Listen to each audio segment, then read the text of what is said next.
नमस्कार और आघात से निपटने के इस पाठ्यक्रम में आपका स्वागत है। पोस्ट ट्रॉमेटिक स्ट्रेस डिसऑर्डर के लिए कई प्रभावी साक्ष्य आधारित उपचार हैं जो लोगों को लक्षणों को कम करने और अपने जीवन पर नियंत्रण पाने में मदद करते हैं। ये उपचार आघात और उसके स्थायी प्रभाव को अलग-अलग तरीकों से संबोधित करने पर ध्यान केंद्रित करते हैं, जो प्रत्येक व्यक्ति की जरूरतों के अनुरूप होते हैं। यहाँ पोस्ट ट्रॉमेटिक स्ट्रेस डिसऑर्डर के लिए सबसे व्यापक रूप से उपयोग किए जाने वाले उपचारों का अवलोकन दिया गया है। संज्ञानात्मक व्यवहार therapy (CBT) post traumatic stress disorder के लिए सबसे अधिक इस्तेमाल की जाने वाली थेरेपी में से एक है। यह विचारों, भावनाओं और व्यवहारों के बीच संबंध पर ध्यान केंद्रित करती है।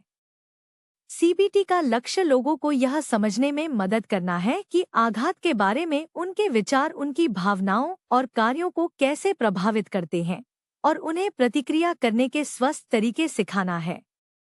यह कैसे काम करता है? सीबीटी लोगों को नकारात्मक विचारों को चुनौती देने और उन्हें अधिक यथार्थवादी, संतुलित विचारों से बदलने के लिए प्रोत्साहित करता है। उदाहरण के लिए, आघात से पीड़ित व्यक्ति को लग सकता है कि वह सुरक्षित वातावरण में भी लगातार खतरे में है। सीबीटी उन्हें इस विचार पैटर्न को पहचानने और इसकी सटीकता को चुनौती देने में मदद करता है। क्या उम्मीद करें? सीबीटी में आमतौर पर एक चिकित्सक के साथ नियमित सत्र शामिल होते हैं, जो व्यक्ति को उनके सोचने और व्यवहार करने के तरीके को बदलने के लिए डिजाइन किए गए अभ्यासों के माध्यम से मार्गदर्शन करता है। होमवर्क असाइनमेंट, जैसे विचारों को लिखना या मुकाबला करने के कौशल का अभ्यास करना, अक्सर प्रक्रिया का हिस्सा होते हैं। सीबीटी प्रभावी है क्योंकि यह सीधे नकारात्मक सोच पैटर्न को संबोधित करता है, जो पोस्ट ट्रॉमेटिक स्ट्रेस डिसऑर्डर के लक्षणों को बढ़ाता है। समय के साथ लोगों के विचार अधिक संतुलित हो जाते हैं और वे अपने दर्दनाक अनुभवों से कम प्रभावित महसूस करते हैं। Eye movement desensitisation and reprocessing (EMDR) therapy का एक अनूठा रूप है जिसे विशेष रूप से लोगों को दर्दनाक यादों को संसाधित करने में मदद करने के लिए डिजाइन किया गया है। पारंपरिक टॉक थेरेपी के विपरीत, ईएमडीआर मस्तिष्क को दर्दनाक यादों को स्वस्थ तरीके से संसाधित करने और संग्रहित करने में मदद करने के लिए निर्देशित नेत्र आंदोलनों या द्विपक्षीय उत्तेजना के अन्य रूपों, जैसे टैपिंग या ध्वनियाँ, का उपयोग करता है। यह कैसे काम करता है?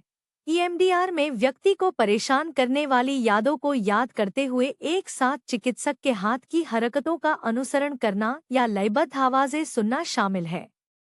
विचार यह है कि ये द्विपक्षीय हरकतें मस्तिष्क की प्राकृतिक उपचार प्रक्रियाओं को अनलॉक करने में मदद करती हैं, जिससे दर्दनाक यादें समय के साथ कम तीव्र या परेशान करने वाली लगती हैं। क्या उम्मीद करें? ईएमडीआर में आमतौर पर कई सत्र शामिल होते हैं, जहां व्यक्ति धीरे-धीरे अपने आघात के विभिन्न पहलुओं पर काम करता है। हालांकि यह अपरंपरागत लग सकता है, ईएमडीआर को महत्वपूर्ण शोध द्वारा समर्थित किया गया है और इसे पोस्ट ट्रॉमेटिक स्ट्रेस डिसऑर्डर के लिए सबसे प्रभावी उपचारों में से एक माना जाता है। ईएमडीआर से गुजरने वाले कई लोग बताते हैं कि उनकी दर्दनाक यादें अब वैसी भावनात्मक प्रतिक्रियाएं पैदा नहीं करतीं, जिससे उन्हें अतीत के बोझ से दबे बिना आगे बढ़ने में मदद मिलती है। लंबे समय तक एक्सपोजर पी थेरेपी आघात के लिए एक और अत्यधिक प्रभावी उपचार है। यह व्यक्ति को सुरक्षित, नियंत्रित तरीके से अपनी यादों और ट्रिगर्स का सामना करने में मदद करके आघात से जुड़े डर और बचने को कम करने पर केंद्रित है। यह कैसे काम करता है? आघात से पीड़ित लोग अक्सर उन स्थितियों, विचारों या भावनाओं से बचते हैं जो उन्हें आघात की याद दिलाती हैं। पी थेरेपी में व्यक्ति को धीरे-धीरे इन यादों या ट्रिगर्स के संपर्क में लाना शामिल है, जिससे उन्हें यह एहसास होता है कि वे अब खतरे में नहीं हैं और ये अनुस्मारक हानिकारक नहीं हैं। क्या उम्मीद करें? पी थेरेपी में कई चरण होते हैं। व्यक्ति आघात से संबंधित भय की एक सूची बनाने के लिए चिकित्सक के साथ काम करके शुरू करता है। समय के साथ वे धीरे धीरे इन भय का सामना करते हैं, दोनों अपने विचारों, काल्पनिक जोखिम और वास्तविक जीवित जोखिम में चिकित्सक के मार्गदर्शन में। शुरू में मुश्किल हो सकता है क्योंकि इसमें उन्हीं चीजों का सामना करना शामिल है जो परेशानी का कारण बनती हैं, लेकिन लोगों को बचने के व्यवहार को कम करने और अपने जीवन पर नियंत्रण हासिल करने में मदद करने में इसकी सफलता दर बहुत अधिक है। संज्ञानात्मक प्रसंस्करण चिकित्सा (CPT) संज्ञानात्मक चिकित्सा का एक रूप है जो विशेष रूप से आघात से पीड़ित लोगों को यह पता लगाने में मदद करती है कि वे आघात के बारे में कैसे सोचते हैं। अक्सर आघात से पीड़ित लोग आघात के परिणामस्वरूप खुद, दुनिया या दूसरों के बारे में बेकार या विकृत विश्वास विकसित करते हैं, और CPT उन्हें इन विश्वासों को चुनौती देने और बदलने में मदद करता है। यह कैसे काम करता है?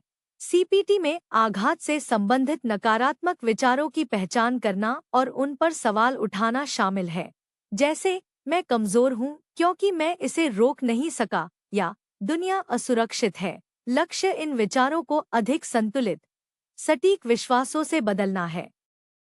क्या उम्मीद करें?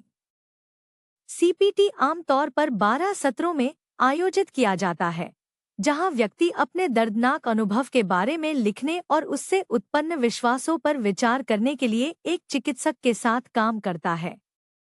चिकित्सक उन्हें इन विश्वासों को चुनौती देने में मदद करता है और वैकल्पिक दृष्टिकोण प्रदान करता है। CPT विशेष रूप से उन लोगों के लिए उपयोगी है जो आघात से संबंधित अपराध बोध, शर्म या विकृत सोच के चक्र में फंसे हुए महसूस करते हैं। इन विचारों को फिर से तैयार करके लोग अपने आघात के लक्षणों से महत्वपूर्ण राहत का अनुभव कर सकते हैं। स्वीकृति और प्रतिबद्धता थेरेपी (ACT) लोगों को उनके विचारों और भावनाओं को बदलने या उनसे बचने की कोशिश करने के बजाय उन्हें स्वीकार करने में मदद करके थोड़ा अलग दृष्टिकोण अपनाती है। ACT माइंडफुलनेस और मूल्यों पर आधारित जीवन पर जोर देती है, जिससे लोगों को अपने आघात के बावजूद जीवन में अर्थ और उद्देश्य की भावना विकसित करने में मदद मिलती है। यह कैसे काम करता है? दर्दनाक यादों से बचने या आघात के बारे में अपनी भावनाओं को बदलने की कोशिश करने के बजाय ACT लोगों को अपने विचारों और भावनाओं को कठिन अनुभवों के प्रति स्वाभाविक प्रतिक्रिया के रूप में स्वीकार करने के लिए प्रोत्साहित करता है। साथ ही ACT लोगों को डर या परेशानी के बावजूद भी अपने मूल्यों और जीवन लक्ष्यों के अनुरूप कार्य करने में मदद करता है। क्या उम्मीद करें? ACT में आमतौर पर माइंडफुलनेस एक्सरसाइज शामिल होती हैं, जैसे कि ध्यान या सांस लेने की तकनीक, ताकि लोगों को वर्तमान और जमीन पर बने रहने में मदद मिल सके। चिकित्सक व्यक्ति को अपने मूल्यों को स्पष्ट करने और अपने आघात के बावजूद एक संपूर्ण जीवन जीने की दिशा में कदम उठाने में भी मदद करता है। अपने आघात को स्वीकार करके और अपने लिए जो सार्थक है उस पर ध्यान केंद्रित करके ACT से गुजरने वाले लोग अक्सर पाते हैं कि वे अपने आघात के लक्षणों से पीछे हटे बिना आगे बढ़ने में सक्षम हैं। ये वीडियो हमारे अद्भुत प्रायोजकों की बदौलत संभव हो पाए हैं। इंट्रोड्यूसर ऐप पर किसी भी चीज के लिए किसी से भी मिले, चाहे आप दोस्त, रोमांस या कुछ और ढूंढ रहे हों, इंट्रोड्यूसर आपके लिए है। आज ही मुफ्त डाउनलोड करें। एक आभासी स्वर्ग और वैश्विक समुदाय में एक नए स्वर्ग और एक नई पृथ्वी का अनुभव करें। चर्च कभी ऐसा नहीं दिखता था। आपका योगदान पृथ्वी 2.0 को जीवंत कर सकता है। अंत में, अगर आप इन वीडियो को विज्ञापनों के बिना देखना पसंद करते हैं, तो हैप्पी ऐप पर हमारे मानसिक स्वास्थ्य केंद्र पर जाएं। विवरण में दिए गए लिंक पर क्लिक करें। अंत में, हालांकि यह कोर्स आपके लिए मुफ्त था, लेकिन इसे आप तक पहुंचाना मुफ्त नहीं था। कृपया इन कोर्स को दुनिया भर में सबसे ज्यादा जरूरतमंद लोगों तक पहुंचाने में मदद करने के लिए एक छोटा सा दान देने पर विचार करें। लिंक विवरण में है। अगले पाठ में मिलते हैं।